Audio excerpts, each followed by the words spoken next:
Irmãos, no Evangelho segundo o apóstolo São João, Evangelho do nosso Senhor e Salvador Jesus Cristo, segundo o apóstolo João, o capítulo 21, diz assim a palavra de Deus, o capítulo 21 do Evangelho segundo João.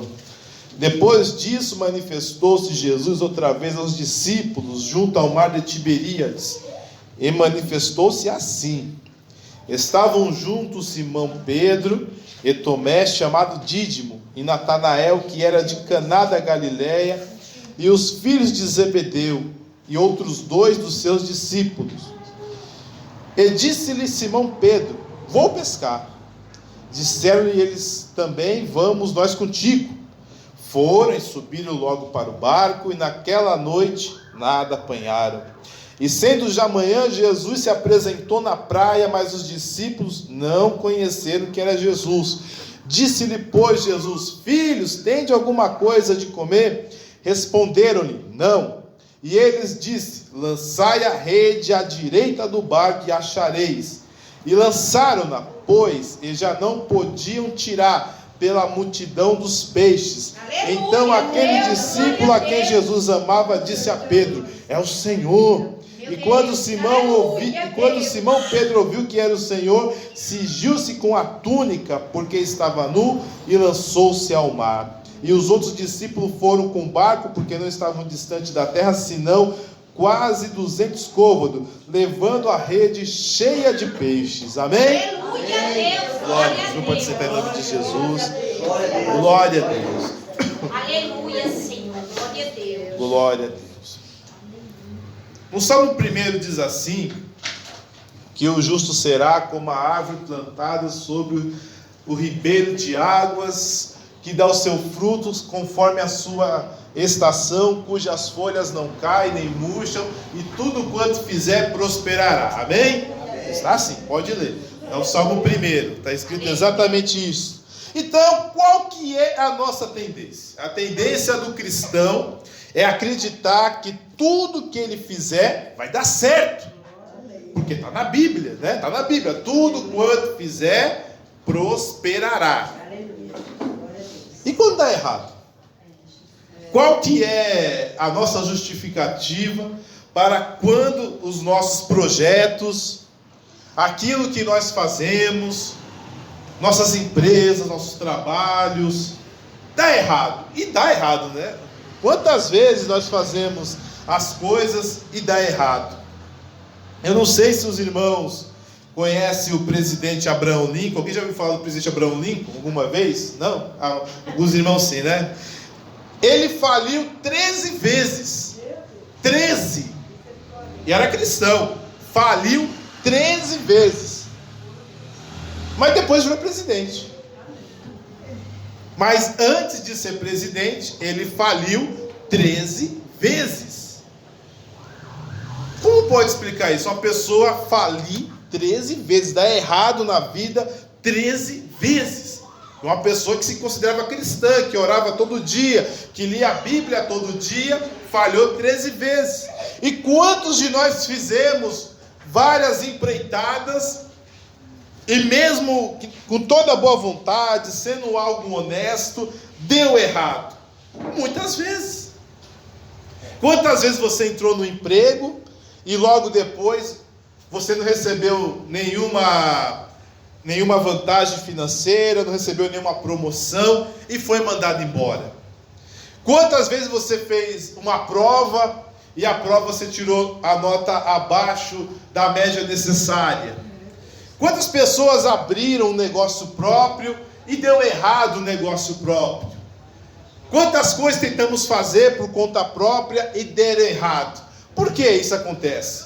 Se a palavra de Deus diz que tudo quanto fizer o justo prosperará. Será que há alguma coisa errada com a palavra de Deus? Há uma contradição? Há alguma coisa errada conosco? Eu creio que sim, né? Se alguém está errado, é nós, né? Seja todo homem mentiroso e Deus sempre verdadeiro. Então quem está errado somos nós, não é a palavra. A palavra do Senhor não pode falhar. Quem falha somos nós. Como disse Jeremias, Deus, o que se queixa o homem vivente, queixa-se cada um dos seus pecados. Nós somos os falhos, nós somos os ofensores de Deus, nós ofendemos a santidade do Senhor. Deus não falha, quem falha somos nós. E eu pensando nisso, lemos aqui na palavra de Deus claramente que Pedro, um dia ele colocou no coração de trabalhar. Qual que é o problema de trabalhar? Nenhum. Talvez fazia 3 anos e meio por volta disso, que ele nunca mais havia pescado profissionalmente. Creio que desde que Jesus chegou para ele e disse assim: vinde a mim, eu te farei pescador de homem. Nunca mais ele pegou uma rede, lançou ao mar e depois vendeu os peixes que pegou no mar. Nunca mais ele fez isso. Na Bíblia diz que ele pescou uma vez depois disso, com um anzol, e pegou um peixe, abriu a boca do peixe e havia um estáter. E ele deu para pagar os impostos para Jesus e para ele mesmo. Mas ele nunca mais trabalhou profissionalmente como pescador.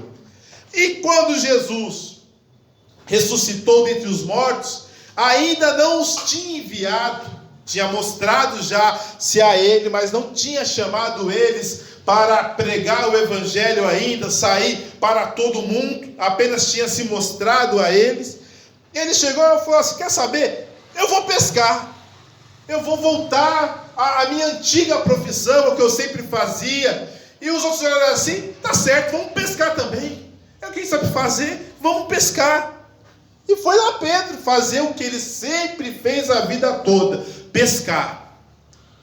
Eu creio para mim que ele era extremamente experiente naquilo que ele fazia. E ele talvez olhou as condições lá do lago da Galileia. Só uma observação. Porque em alguns lugares na Bíblia está chamado o Mar da Galileia e aqui está Mar de Tiberíades, por um motivo. Porque quando Marcos, Lucas e Mateus escreveu o evangelho deles, não havia ainda a invasão romana, que trocou o nome daquela região toda. Quando eles escreveram, ali era Mar da Galileia. Mas no ano 70 houve invasão romana e mudou todos os nomes, e até o Mar da Galileia mudou de nome e foi dado o nome do rei Tibérios, do César Tibérios. Aí mudou para Mar de Tiberíades. Não é que existia um outro mar além da Galileia, do Mar Morto, amém? É o Mar de Tiberíades, a mesma coisa que o Mar da Galileia. E lá eles foram pescar, e Pedro conhecia aquele mar de ponta a ponta, e na segunda experiência dele, talvez ia dar certo ele pescar. Mas não deu.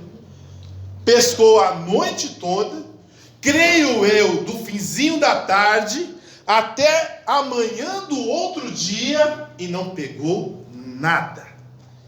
Por quê? Por que não pegou nada? Não sabemos. Eu sei, mas depois eu falo. Quando foi na outra manhã, Jesus apareceu. Mas ele não sabia que era Jesus. E Jesus falou com eles. E aí, filhinhos, temos alguma coisa para comer? Eles foram sinceros: não temos nada. Não temos nada. Lançaram a rede a noite toda e não pegaram nada. Mas Jesus disse: lançai a rede à direita do barco e achareis. E eles lançaram e pegaram muito peixe. Aí está o segredo, irmãos, de algo dar certo e de algo dar errado. Quando Pedro tentou fazer algo honesto, justo, algo da sua profissão, que ninguém pode condená-lo, ninguém pode falar que ele estava errado na sua escolha, ele fez sem Jesus por perto. Ele fez porque ele quis fazer. Ele fez porque é algo que já estava acostumado, e ele foi fazer e deu errado. Mas quando Jesus deu a instrução, deu certo. Aleluia. O segredo para que nós consigamos ter êxito nos nossos empreendimentos, na nossa vida, é estar com Jesus sempre por perto. O cristão não consegue fazer tudo o que ele quer da vida sem ouvir a instrução de Jesus. Nós falhamos quando nós não ouvimos o mandar do nosso Senhor. Isso muitas vezes por quê? Porque é natural. Nós não conseguimos colocar Jesus em tudo. Tem coisas que nós já fazemos e já está natural. A gente tem que fazer. Eu tenho que trabalhar, eu tenho que me vestir, eu tenho que produzir.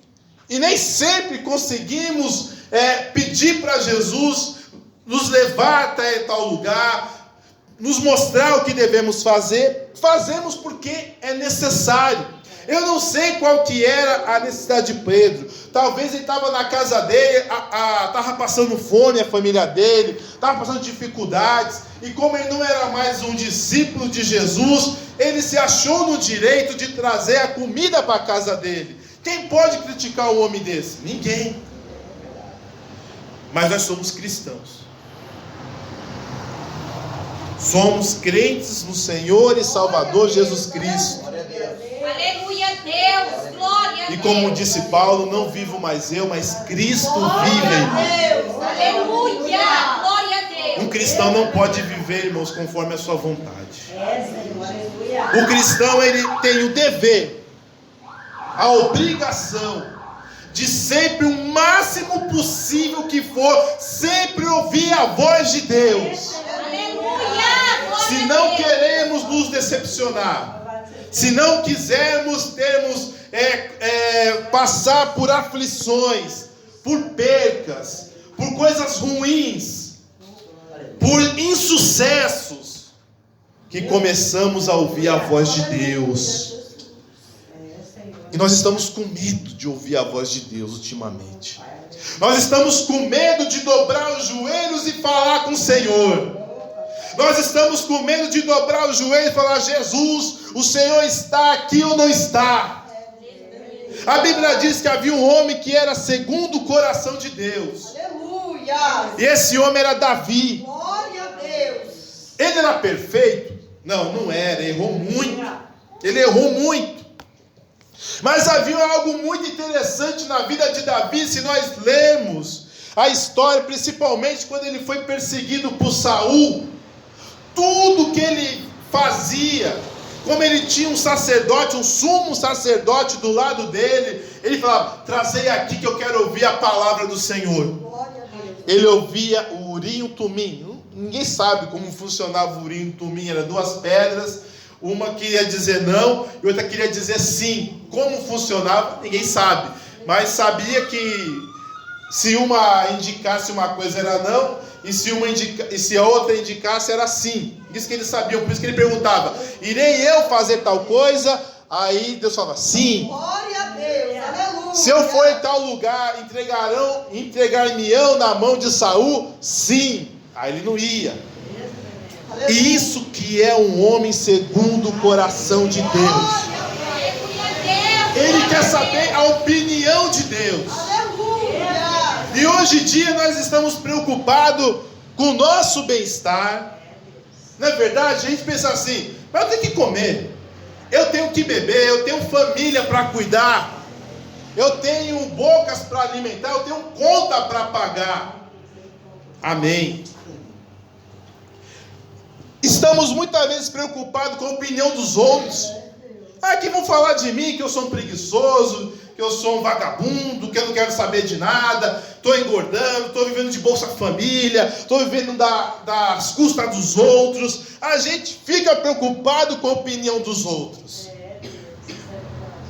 E na verdade, a opinião que nós deveríamos nos preocupar é a do Todo-Poderoso. Glória a Deus! Aleluia! Eu tinha que ficar preocupado para saber se Deus aprova ou não. Aleluia! Eu tinha que estar preocupado de saber se Deus está neste barco ou não. Aleluia, Deus, glória a Deus. E não fazemos isso. É uma grande dificuldade nós dobrarmos o joelho e esperar que Deus confirme. Vou contar até um testemunho rápido. Um parente meu, uma certa hora, ele estava desempregado, e ele disse assim, que ele veio para São Paulo. Eu falei: mas por que o senhor veio para São Paulo? Ah, porque eu orei a Deus. Deus não falou nada, eu vim. Não ficou uma semana. Voltou para Pernambuco. Mas, entendeu? Ele orou. Deus não falou nada, ele veio. Mas se ele orou a Deus, então espera a resposta, sim ou não. Não é? Então não orava. Se você não quer ouvir a opinião, não ora. Mas se você quer ouvir o que Deus tem a dizer, espere até ele responder. Ou sim ou não. Ah, Deus não falou nada? Peraí. Aí você não sabe o que Deus quis dizer. E aí veio pra cá e não resolveu foi nada.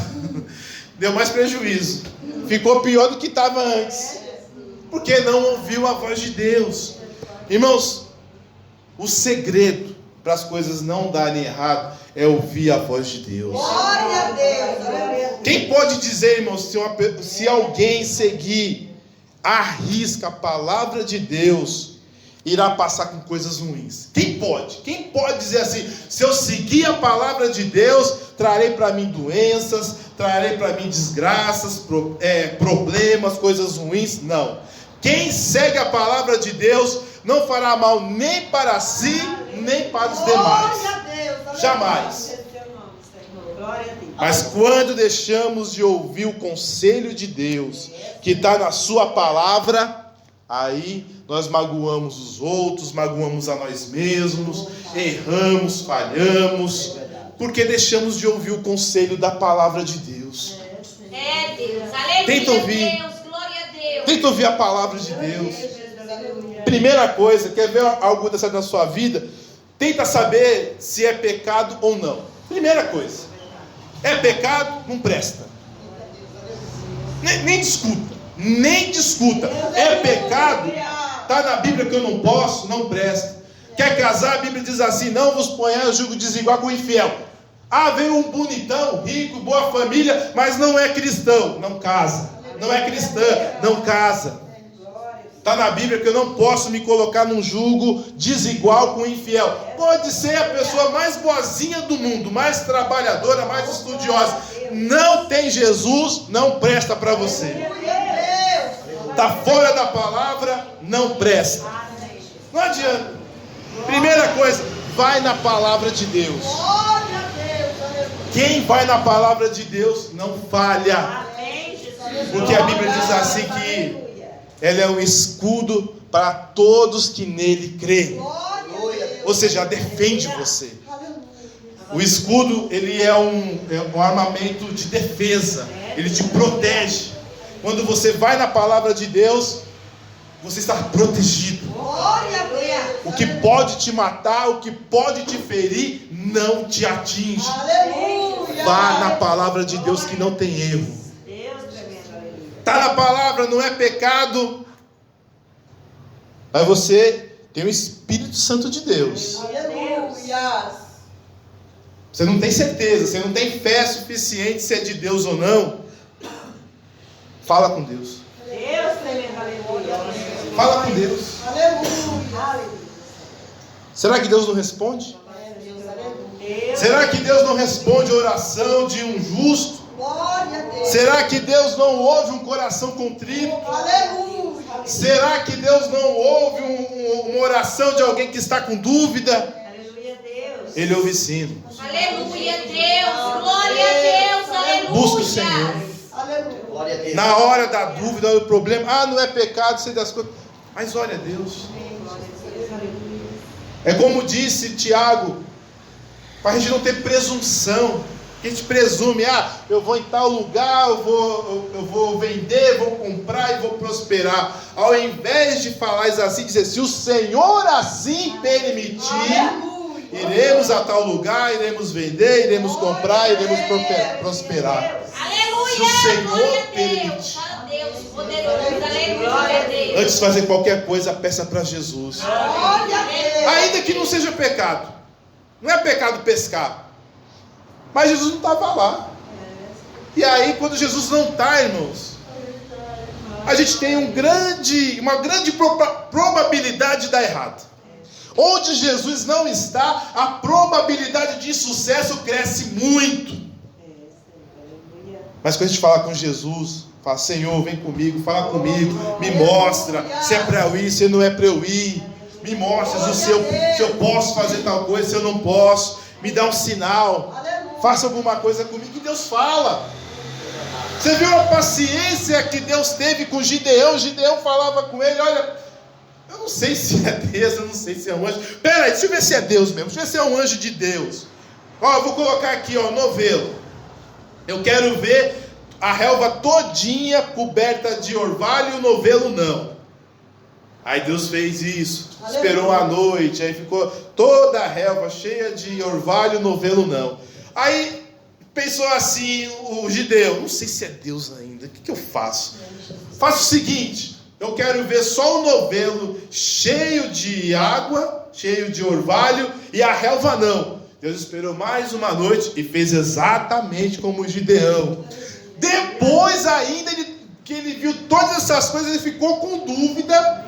Deus sabia que ele tinha dúvida, falou, pega o seu moço, vai até o arraial dos midianitas. Aí ele chegou lá e alguém contou lá um sonho aos midianitas. Olha, eu sonhei que eu vi uma labareda de fogo que tomava conta do arraial dos midianitas. Aí falou outro, isso não é senão outra coisa, que Deus vai entregar os midianitas na mão de Gideão. Aí ele creu. Mas olha a paciência de Deus. Ele pediu e Deus respondeu. E se nós deixarmos de acreditar que o Senhor não responde oração, nós seremos os mais miseráveis de todos os homens. Eu tenho que acreditar que Deus responde. Eu tenho que acreditar que Deus ouve a minha oração e Ele responde. E que Ele é paciente. A palavra diz assim que Deus é longânimo. O que é longânimo? O que é? Paciente. Isso. Longânimo é paciente. Deus é longânimo. Benigno é bondoso, né? Mas longânimo, ele é paciente. Glória a Deus. Deus é paciente. Oh, Jesus, obrigado, Senhor. Sabe aquela criança chata, né? Que isso que é chata, é burra, né? Ele fica perguntando.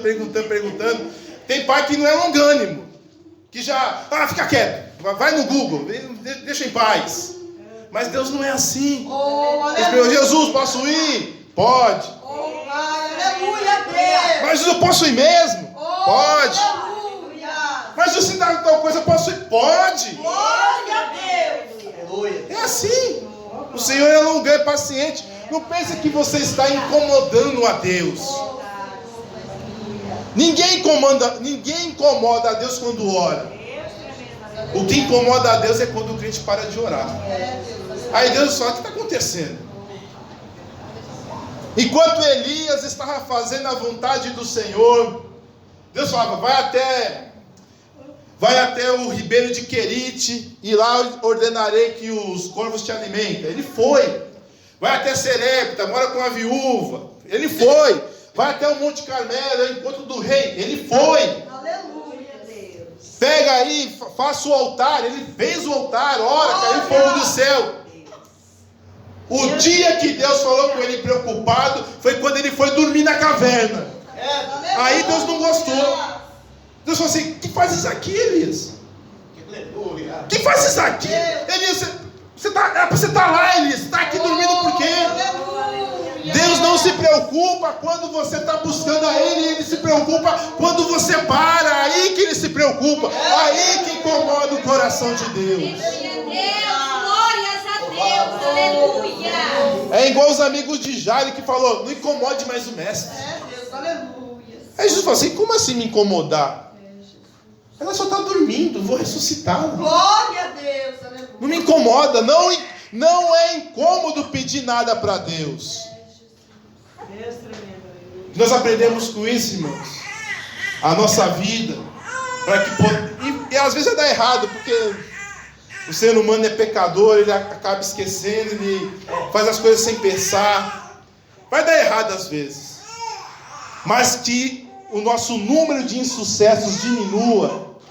Comece a falar com Deus. Comece a colocar-se no altar do Senhor. Comece a orar mais, busque mais, clame mais. E a resposta certa virá da boca do nosso Deus. Eu creio. Amém? Que Deus abençoe os irmãos em nome de Jesus.